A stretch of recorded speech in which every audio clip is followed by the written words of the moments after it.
Hey, what's up, guys? Sorry, I wasn't sure if I was recording yet or not. I'm still kind of new to this live streaming thing. Anyways, I just got back from LangFest in Montreal. It was a blast. I had a really, really good time. It was super interesting. I think I learned a lot. So, yeah, so I just wanted to make a quick video here.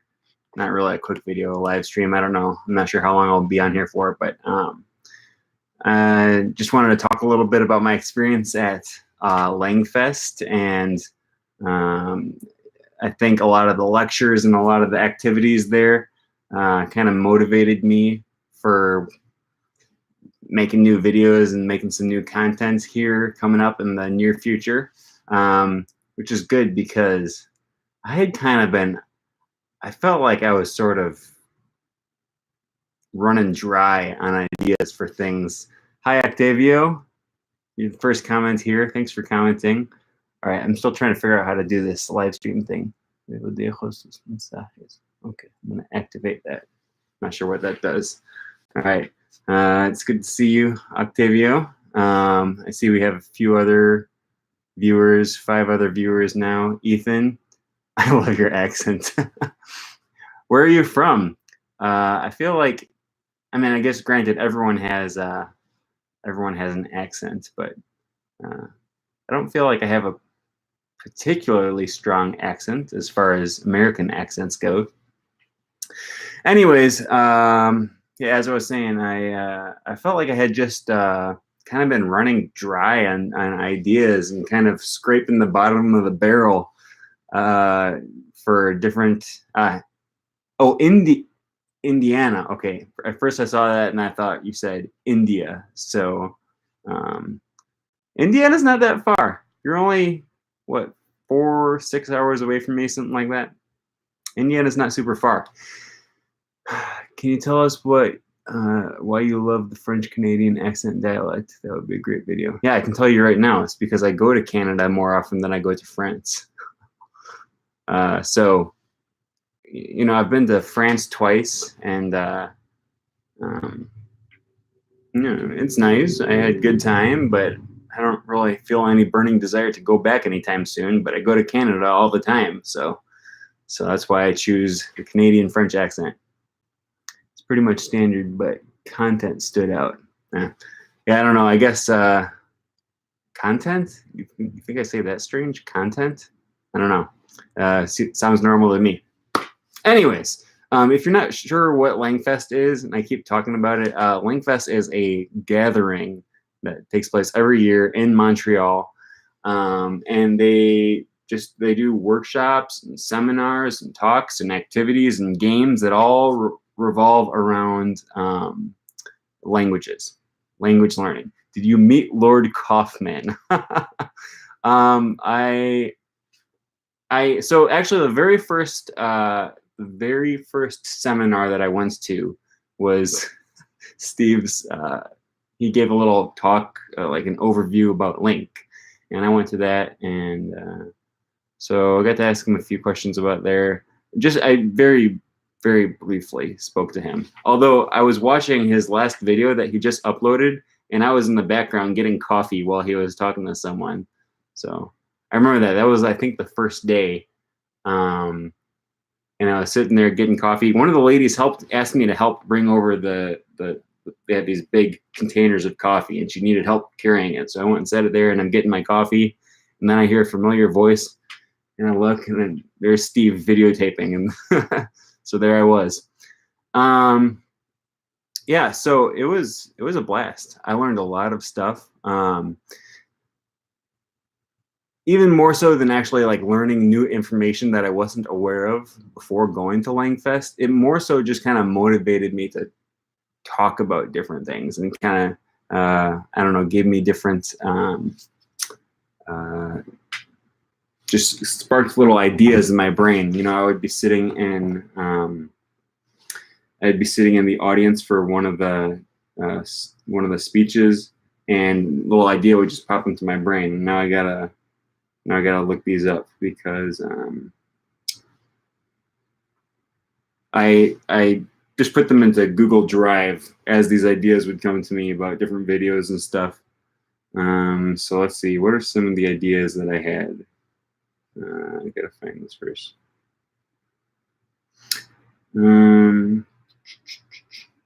Oh yeah, one of the big things that they talked about a lot was about people trying to be perfectionists when they speak languages, like trying to speak with a perfect accent, trying to speak with perfect grammar all the time. And the problem with that is that if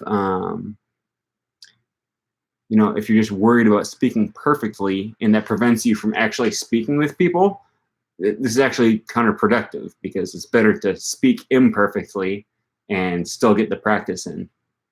So that's one of the things that I think I'm gonna make a video about this pretty soon here, maybe this week or next week. All right, were there some panel or something about Esperanto in LangFest? Yeah, there was. Well, first of all, they had a whole table of the Canada Esperanto Association. They were like outside in the hallway. Outside of the meetings, there was a table. There was just a bunch of tables with different organizations, different companies about language learning stuff, and there was an Esperanto table out there with information about the Canada Esperanto Society and the World Congress that is coming up. It's going to be in Montreal in 2 years, so I'm going to try my hardest to go to that. That sounds really fun. And also, Chuck Smith did a workshop on learning Esperanto. I think it was mainly for people that didn't know anything. Of course, I'm still relatively a beginner in Esperanto, so I actually learned some stuff too. And he also did a different talk that I didn't go to, because there's always 3 talks at any given time. So you had to kind of choose which one you couldn't want to go to. You had to prioritize. But the good thing is that most of the talks were videotaped, so you'll be able to watch them online on YouTube after LangFest posts them. Some of them were live streamed, but some of them they just recorded on DSLR cameras. So I don't know when they'll have these videos up, but hopefully soon. And then, you'll see me in the audience, usually walking in late to the speech or to the presentation, because I was usually out in the hallway speaking Esperanto with people. So literally, I'm not joking. Like almost every presentation I went to, I was walking in like 5 minutes late. Anyways, I always mess up with subjunctive in Spanish and look like a goober. Yeah, that's a big one. So that's one of the. I just got a lot of ideas flowing around in my head about that, about not being afraid of making mistakes, not trying to be a perfectionist when you speak languages. That's one of the things. We talk a little bit about learning language with music. There's some other things in here. I have got a few ideas for my Esperanto channel too, as well. Different things that I want to do on my other channel. 2 years is a great time for learning more Esperanto, so you can go to the Congress with a B level. Yeah, that would be great. And also they said that because some of the people that were in charge of LangFest, I believe, are also in charge, or at least in some way involved with the Montreal Esperanto Congress in 2 years. So they were saying that they're thinking about trying to line up LangFest that year with Esperanto convention, the Congresso, so that way people can come to Montreal for LangFest and stay for Esperanto Congress, and not have them overlap and not have to keep coming back and forth. So that'll be cool. I don't think I'm going to actively pursue really studying Esperanto really hardcore in the meantime. I love Esperanto and I love speaking it, and I love finding other people that speak it, but it's not really my priority. So right now I'm focused on French. And then after that, I'm probably going to start moving on to another language sometime relatively soon. It won't be Esperanto though. As as much as I love Esperanto, I don't care that much to focus a whole lot of time and effort to it. I can help with any Spanish, Argentine dialect though. Yeah, you Argentines have crazy accent. I've never been to Argentina actually, but I was in Uruguay one time, and it was really hard for me to understand what people were saying. So yeah, what was I getting at? This live stream thing is really interesting because I'll be talking and then I'll see a comment pop up and I have to answer the comment right away. I don't know, or at least my brain tells me I have to answer the comment right away, and then I kind of lose my train of thought, which is fine. But so I appreciate the comments. Keep the comments coming. Keeps giving me more stuff to talk about. What else do we do? There's a lot of interesting stuff going on. There was one lady she did like not really a course, but in between the presentations, out in the hallway, she would do like a yoga for language learners course or something like that. It wasn't a course. It was just she would do these different yoga moves, and it wasn't even really yoga. It was like all just different motions that are supposed to somehow stimulate your brain, or I didn't really understand it. It was cool though. I did it a few times. La gente de Argentina se suena tan raro. Yes. All right. So there was that. There was what else was there? There's a few linguists that did presentations. One of the ladies was from she was the scientific advisor from Arrival. That was pretty cool. It says, I was checking the French yoga channel you recommended. Thanks. Yeah, I think it's a good way of learning any language. If you're learning French, then do that. And if you're learning any other language, then look up a yoga channel in that language. Maybe learn an indigenous language, a language very different than any European ones. Yeah, so I would like to get kind of a more rounded perspective by learning a non-Indo-European language. The problem with learning some kind of indigenous language is I also would prefer to learn a language that I can use somehow or somewhere. So if I'm learning like Algonquin or something, I don't typically run into people that I can speak that with. And also I imagine the resources for learning would be somewhat difficult to come by.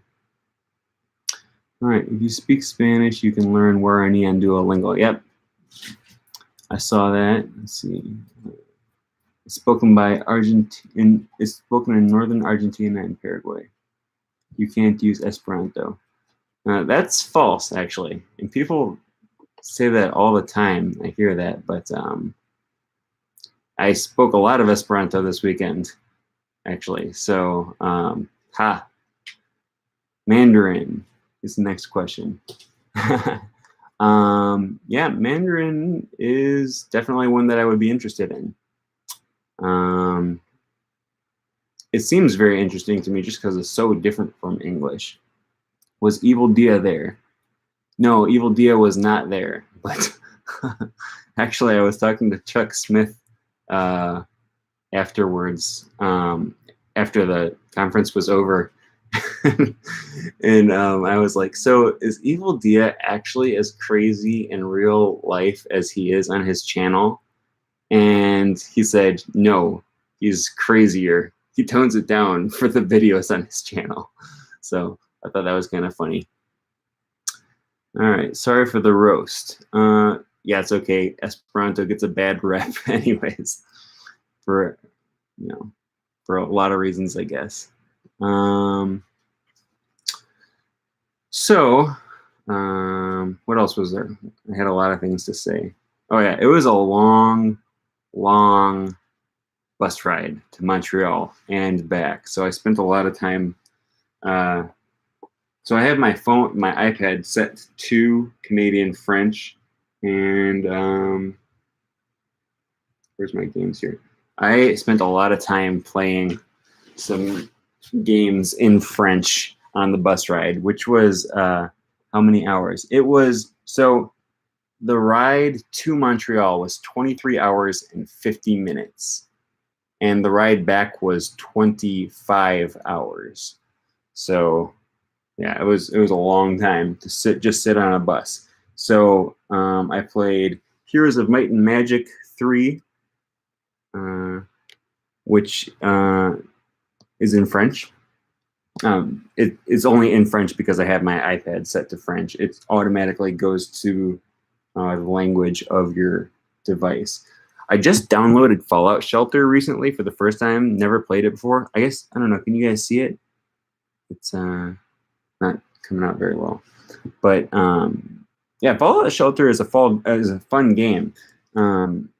What I realized is that after the first several hours, you kind of run out of language. You run out of things to read. It's not about reading or using your language. It's just about, building new rooms and stuff. And there's not as much reading. See, after the first few hours, it's just a lot of kind of this. Just doing that. So after a while, it becomes less useful for language learning. But it was fun for a while, and it kind of addicting too, actually, to tell you the truth. So, all right, great for practice. I saw on a video that you set your Facebook in Spanish. Yeah, I set my Facebook in Spanish, my YouTube, my phone, my iPad, my laptop. Actually, is my laptop? No, I guess I set my laptop back to English. Occasionally, I'll need it to be in English for something, and I'll change it back and then forget to put it back into Spanish or French or whatever. You can also do Facebook in Esperanto, which is interesting. More and more devices and apps and stuff are becoming compatible with Esperanto and Pirate English. So they got a lot of options there for you. So you would say after French, Spanish is the other language you're more focused on? No.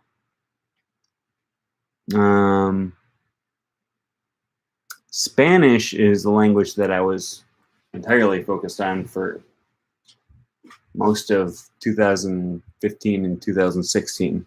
And, well, really from 2004 to 2016, I was entirely focused on Spanish. I just didn't do very much actual learning until 2015.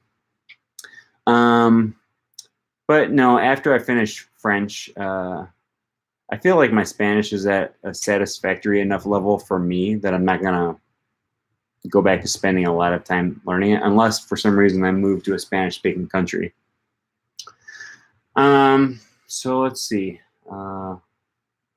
What else do I have to say about LangFest? It was really cool. I would definitely recommend going to LangFest or Polyglot Gathering, Polyglot Conference. Any of the, sorry, I just did three. Any of the three of those. If you ever get the chance, if you live near one, LangFest was really interesting. It was a great experience. I got to meet a lot of other people, a lot of other language learners, other YouTubers and stuff. Actually, when I was in the metro, just in the subway one of the subway stations somewhere in Montreal, I don't remember where. I think I was at the Snowden stop. I was just walking and someone says hello, and I look and I think, you know how you're in a big city and then everyone, people are always asking you for money and stuff, or asking you for a cigarette or something. So I thought I was gonna have someone ask me for money, and they're like, "I recognize you from YouTube," and I was like, "Whoa!" That was the first time that's ever happened to me. And it was just in the metro station. It wasn't at the LangFest. So I was kind of blown away. So Dan, if you're watching this, or well, that's who it was. If you're watching this, say hi. All right, do you have to pay something? Is it expensive? Yeah, so LangFest was, I think it was $140. but for me, it was totally worth it because it's you get to watch most of the videos on YouTube after the event, but it's not, you don't get the same experience as going and meeting all the people and participating in the activities, playing the games, and going out to the restaurant afterwards with the other people. And you don't get the opportunity to ask questions during the seminars and stuff, and interact and just meet new people and make new friends. So I would definitely recommend going. $140 really is not that much for it was a great event, 6 days. And really that was mainly my only expense for the whole week. If you guys have been watching my videos over the last few weeks, I think maybe 2 weeks ago I made a video about how I'm able to travel so much because I don't have a job right now. Towards the beginning of the year, I was teaching guitar lessons and English and Spanish lessons. But I stopped working at the beginning of the summer so that I could, because I knew I was going to be going and doing all these travels. So I had to travel for cheap. And actually, so this is a little bit embarrassing as someone who travels as much as I do. I thought that I had gone to my bank and let them know that I was going to be out of the country. But apparently I forgot to do that. It's just like one of those things, where you think you did it and apparently it just slipped your mind. So when I got to Canada, I wasn't able to withdraw money. Now, I had already had $50 of Canadian money, 50 Canadian dollars in my wallet before going. And that lasted me the whole week because I followed my own advice. I traveled for cheap. I took a bus there. It was miserable and long, but it was cheap. Of course, I bought my bus ticket beforehand, so they didn't really play into it.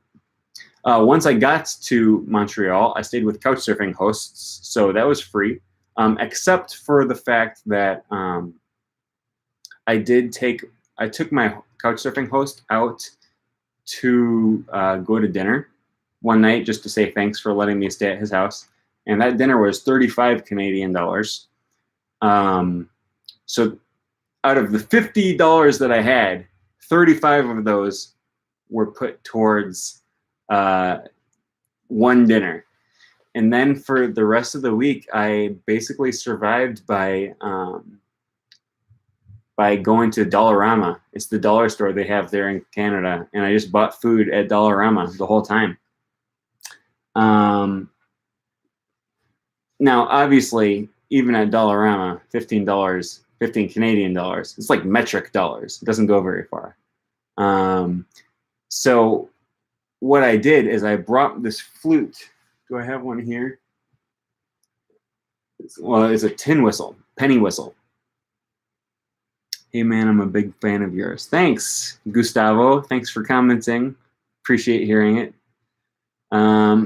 So anyways, I play this tin whistle. I don't have one up here. I have like 50 of them, and usually they're laying all around my house, but I don't have one in this room, I guess. And so what I did is I went down into the metro like almost every day, and for an hour or more, I just played my flute, the little tin whistle down in the metro. And you sit the hat down, and I made like probably $15 to $20 an hour doing that. And so, I'd play for 1 hour, and that was enough money to support me for the food that I needed for the day, and for, my Metro Pass and everything. So it worked out great. And I went to Canada with 50 Canadian dollars in my pocket, and I came back with $5 and some odd amount of cents. So really, I'm only $45, $44 and some cents. That's the amount that it cost me to go on a vacation to Canada for an entire week, which is really good, aside from the cost of the bus and the conference itself. So yeah, so like I said, it's good advice if you play an instrument, if you can juggle, if you can do something. helps you travel a lot. Do you have any other questions about LangFest? About I don't know, any of the conference or any of the presentations or anything? How's it going? It's going good. Thank you for asking. Are Canadians as polite as they say? Well, I do have to say that South Park gave me some rather strange expectations about Canada that were not met. Every single tire on every single car that I saw was actually a circle, not a square. So, and they don't talk about poop and farting as much as they do on South Park. And the bottom of their heads are attached to the top of their heads. So apparently, whoever came up with South Park has never been to Canada, because that was not remotely my experience. All right. Well, if we don't have any other pressing questions about LangFest, which presentation would you recommend from LangFest? Oh, yeah. Well, first of all, I would recommend all of them. Let's see. There was one presentation that I really enjoyed called "Getting Out of the Intermediate Desert," and it was by a lady who was I think she's a second language acquisition specialist. She's a linguist from Berlin, I want to say. And that was really interesting to me because I feel like I am intermediate in French and have been for quite some while.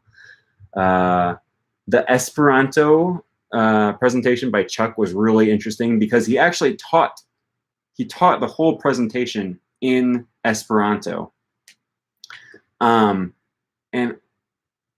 I can't remember if there was a camera in that room or not. So I think some of the videos were not recorded, and if that was, or some of the presentations were not videotaped.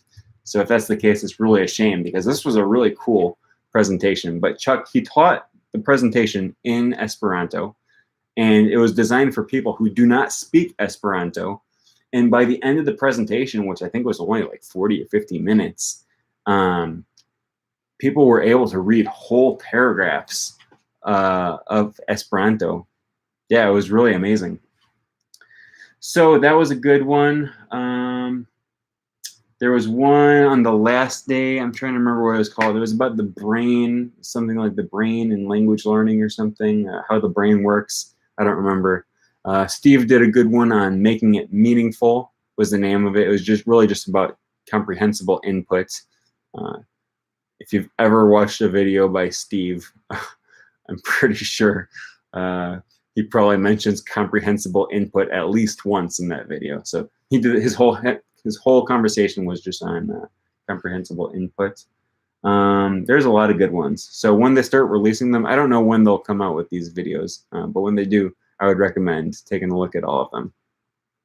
So with that said, I'm going to end this live stream, and I'm going to go to my Esperanto channel, and I'm going to make a live stream on there. So if you're still bored and you haven't heard enough of me speaking about LangFest, you can go to my Esperanto channel is Fingtam, just is like exactly the same as the name of this channel, Fingtam Languages, except it's Fingtam Esperanto.